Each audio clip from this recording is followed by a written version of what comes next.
Doctor Sreevarma ஆயுள் தரும் ஆயுர்வேதா அறுவை சிகிச்சையில்லா குணம் ஆயுள் கால நிவாரணம். Yesterday courier private limited. Domestic international cargo உங்கள் இல்லம் தேடி வந்து கொரியர் புக்கிங் டெலிவரி செய்து தரப்படும். திருக்கோயிலின் சார்பில் கலவலச்செட்டி சன்ஸ்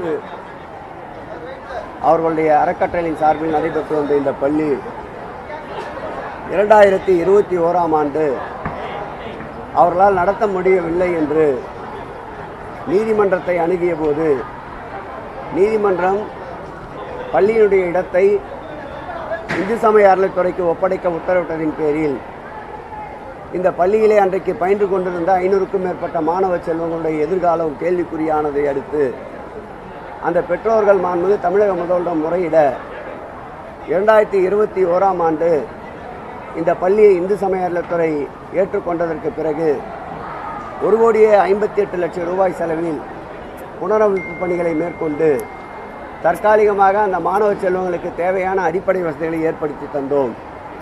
அதன் தொடர்ச்சியாக 32 வகுப்பறைகள் 11 கோடி ரூபாய் செலவில் மாண்புமிகு தமிழக முதல்வரால் அடிக்கல் நாட்டப்பட்டு 12 மாதங்களில் இந்த மாணவ செல்வங்களுக்கு அந்த வகுப்பறைகளை பயன்பாட்டிற்கு கொண்டு வந்தோம். அந்த வகுப்பறை கட்டிடங்களை மாண்புமிகு தமிழக முதல்வரை அவர்கள் நேரடியாக வருகை தந்து கடந்த மாதம் மாணவ செல்வங்களுக்கு அர்ப்பணித்தார். அதைத் தொடர்ந்து இந்த பள்ளியிலே படிக்கின்ற 10, 11, 12 ஆகிய வகுப்பிலே பயில்கின்ற மாணவ செல்வங்களுக்கு உண்டான கல்வி கட்டணம் ரூபாய் 10,000 இந்த பகுதியுடைய திராவிட முன்னேற்றக் கழகமே மாண்புமிகு தமிழக முதல்வர் வழிகாட்டுதலின்படி ஏற்றுக்கொண்டது. அவர்களுக்கு புத்தகப்பை மற்றும் புத்தகங்கள், பேனா, அடுத்து தண்ணீர் பாட்டில் போன்றவற்றை கட்டணம் இல்லாமல் வழங்கினோம். அதைத் தொடர்ந்து இந்த பள்ளியிலே பயிலுகின்ற மாணவ செல்வங்களுக்கு தேவையான மிதிவண்டிகளை இலவசமாக அன்றைக்கு மாண்புமிகு தமிழக முதல்வர் அவர்கள் 6 பேர்களுக்கு வழங்கினார்கள். மீதம் இருக்கின்ற மாணவ செல்வங்களுக்கு தற்போது மிதிவண்டிகளை கட்டணமில்லாமல் திராவிட முன்னேற்றக் கழகத்தின் சொந்த பொறுப்பில் இன்றைக்கு அந்த மாணவ செல்வங்களுக்கு மிதிவண்டிகளை வழங்கி இருக்கின்றோம். அந்த வகையில் இந்த 11 மற்றும் 12ஆம் வகுப்பில் பயிலுகின்ற 126 மாணவ செல்வங்களுக்கு இன்றைக்கு இந்த மிதிவண்டிகளை வழங்கி இருக்கின்றோம். 252 பிள்ளைகளுக்கு பள்ளிக்கு கட்ட வேண்டிய கட்டணத்தை திராவிட முன்னேற்ற கழகமே ஏற்றுக்கொண்டிருக்கின்றது.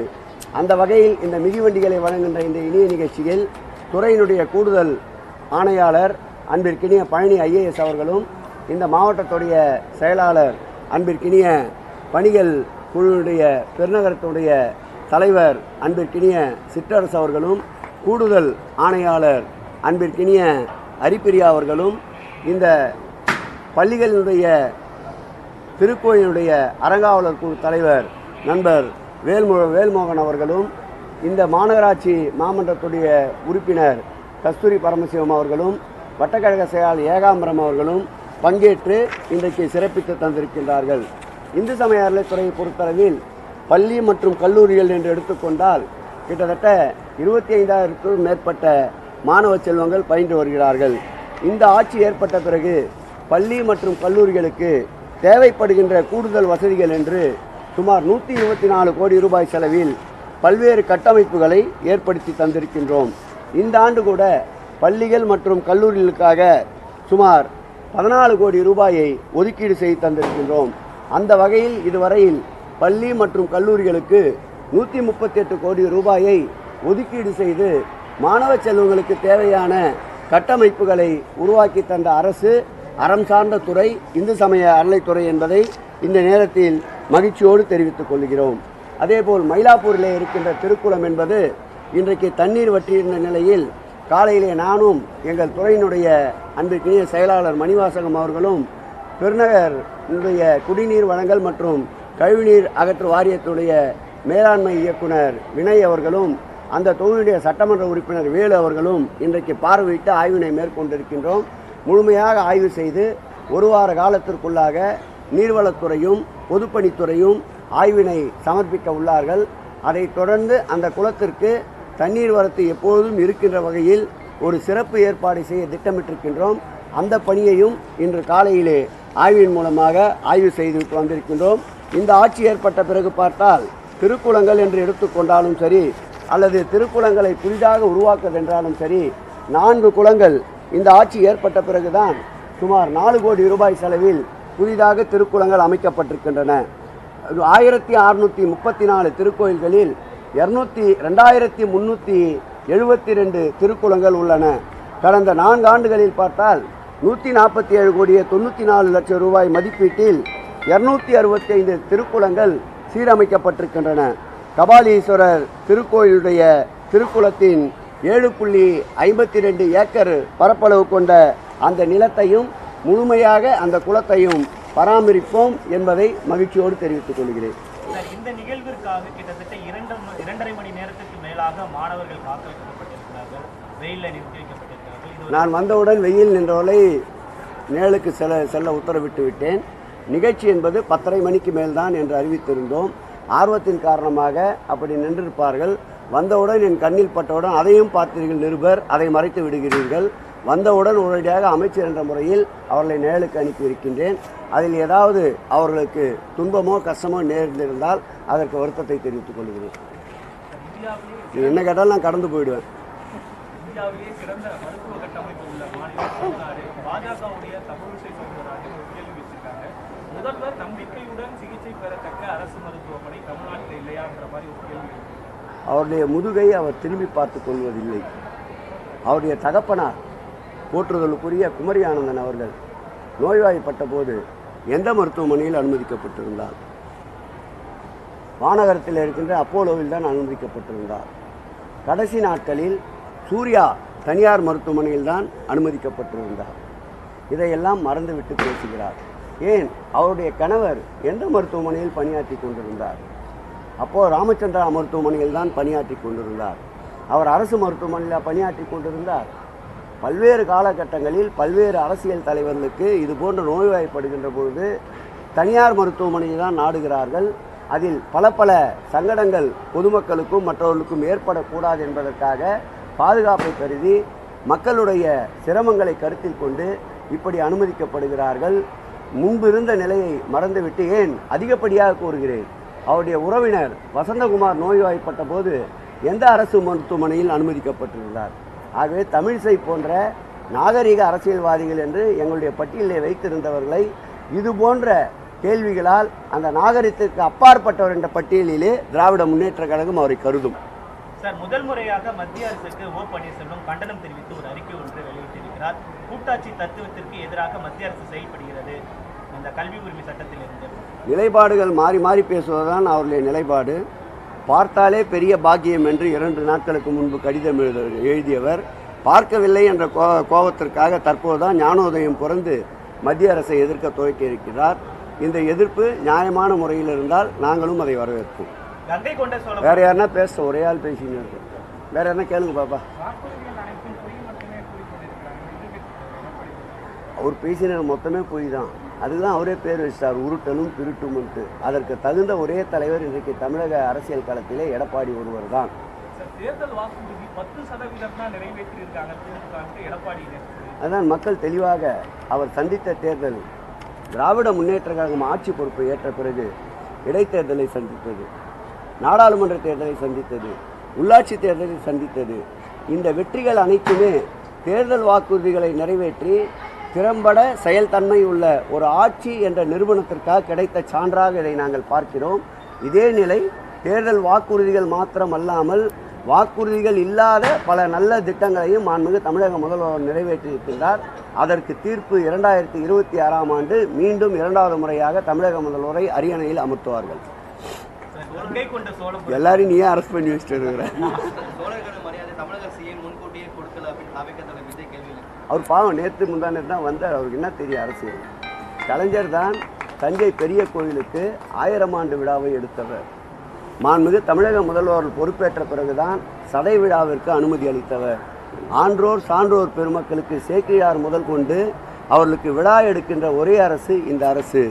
அதேபோல் சித்தர்களுக்கு விழா எடுக்கின்ற அரசு இந்த அரசு. ஆகவே அறியாமையில் பேசுகின்ற விஜய்க்கெல்லாம் பதில் கூறிக்கொண்டிருப்பதற்கு நேரம் பற்றவில்லை. அது பாஜக வேண்டுமென்றால் அந்த நாடகத்திற்கு இவர் துணை போகலாம். இவருக்கு தந்திருக்கின்ற பல்வேறு பாதுகாப்புகள் எதற்கு பயன்படுகின்றன? இது நாடகமா அல்லது அது நாடகமா என்பதை உங்களின் முடிவுக்கே விட்டு விடுகிறேன். உன்தான் கட்சிச்சேப்பா கண்டென்ட்டு சவுண்டு கேட்கல.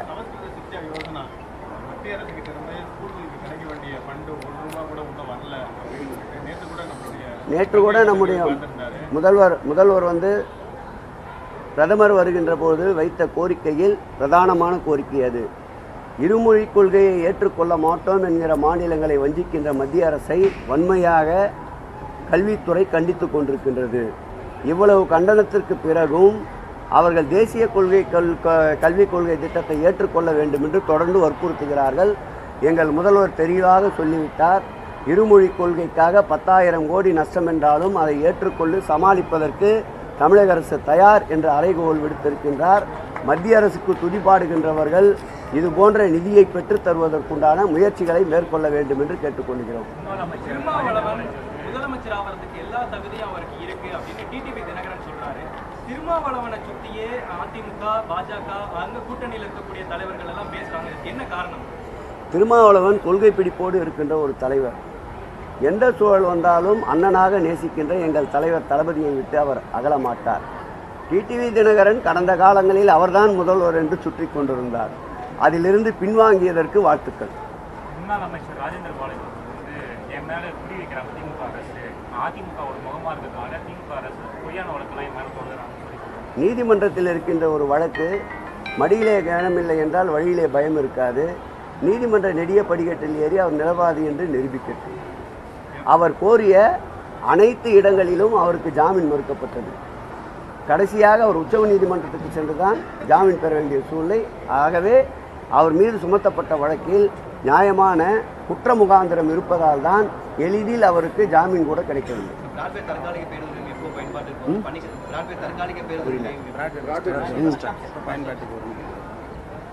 இப்போதான் திருமணத்துக்கு மாப்பிள்ளை பொண்ணு பார்த்துருக்காங்க. நீ திருமணம் நடந்து அதுக்கப்புறம் சோமுகத்தை நடந்து அதுக்கப்புறம் தான் பிறக்கிற குழந்தைக்கு பேர் வச்சு பொண்ணு பார்க்கும்போதே நீ வந்து குழந்தை எங்கன்னு கேட்டால் எப்படி?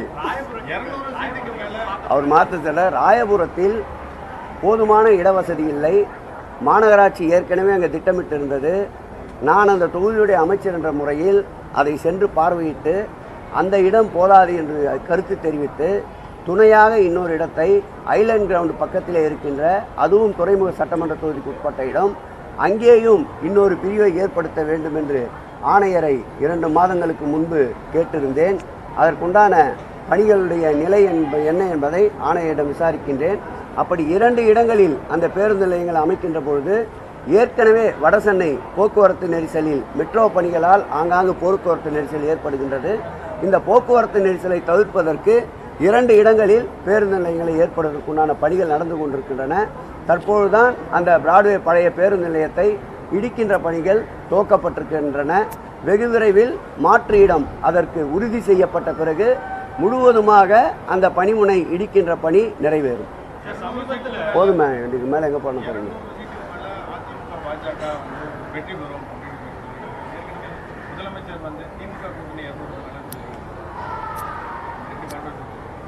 அதாவது கைப்புண்ணுக்கு எதற்கு கண்ணாடி என்பார்கள். எடப்பாடி பழனிசாமி பொதுச் செயலாளராக இந்த கட்சியின் தலைமை ஏற்ற நாளிலிருந்து வெறும் தோல்வியையே மாண்புமிகு தமிழக முதல்வர் எங்கள் உயிரினும் மேலான தலைவர் அவர்கள் வழங்கி கொண்டிருக்கின்றார். இந்த முறை அறைகோவல் இடுகின்ற அதிமுக பாஜக கூட்டணி தலைவர்கள் தப்பித்தோம் பிழைத்தோம் என்று சட்டமன்றத்திற்கு வந்தாலே அருதி. அப்படி இருக்கின்ற நிலையில் 200 அவர்களுக்கு நிச்சயமில்லை. 200 என்பது திராவிட முன்னேற்ற கழகத்தினுடைய கொள்கை. 200 என்பது நிச்சயம், 234 என்பது லட்சியம். டாக்டர் ஸ்ரீவர்மா ஆயுள் தரும் ஆயுர்வேதா அறுவை சிகிச்சை இல்லா குணம் ஆயுள் கால நிவாரணம். Yesterday courier private limited domestic international cargo உங்கள் இல்லம் தேடி வந்து கொரியர் புக்கிங் டெலிவரி செய்து தரப்படும். என்றும் உங்களுடன் மை இந்தியா. முக்கிய செய்திகளை உடனுக்குடன் தெரிந்து கொள்ள சப்ஸ்கிரைப் பண்ணுங்க, பெல் பட்டனை பிரஸ் பண்ணுங்க. என்றும் உங்களுடன் மை இந்தியா.